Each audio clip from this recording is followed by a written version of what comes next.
right. And the unique thing about all of it is that our evolution has always been fueled by cooperation more than it has been by competition. That's probably true. That's been operative, yeah. Well, because all you have to do, go ahead. all you have to do is look at the evolution of intellectual thought, Yeah.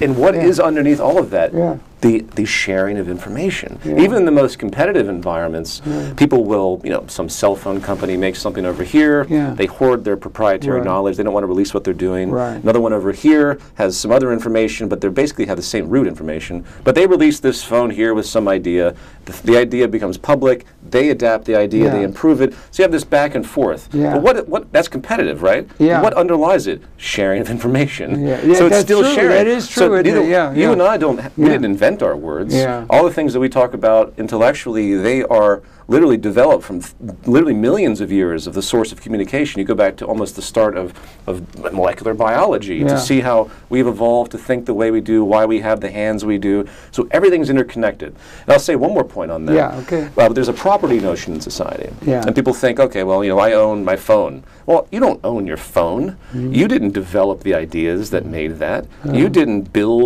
create the machine that was used to harness that polymer that set that, that casing in motion. Yeah, right. So there's no such thing as property. Particularly with roboticization, even more, the human input is even diminishing to the vanishing point. That's almost. that's another level too. Absolutely, the whole labor theory of value and it is being questioned now, and yet it informs virtually the entire economic and political system of the world. Yeah, yeah. At the moment, right. See, major problem. Absolutely, that's something that the market doesn't understand. So there's a clash of consciousness coming from our technical capacity, where we are literally fighting our own progress because we're not able to update the social system the way that we need to allow for the ephemeralization to take hold, to free humanity from the drudgery of a 9-to-5 job that they probably don't like because they just have to do something for work, to actually elevate the have-nots to a high standard of living, which by the way would reduce, because of the synergy, reduce all the wars, all the crime,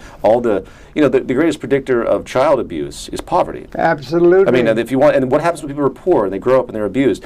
They get more abusive. They turn into serial killers. They turn into criminals on multiple levels. They have an interest to hurt others because they never trusted the society to begin with. So all of that causal stuff is rooted in this inefficiency that is no longer necessary. It's no longer necessary.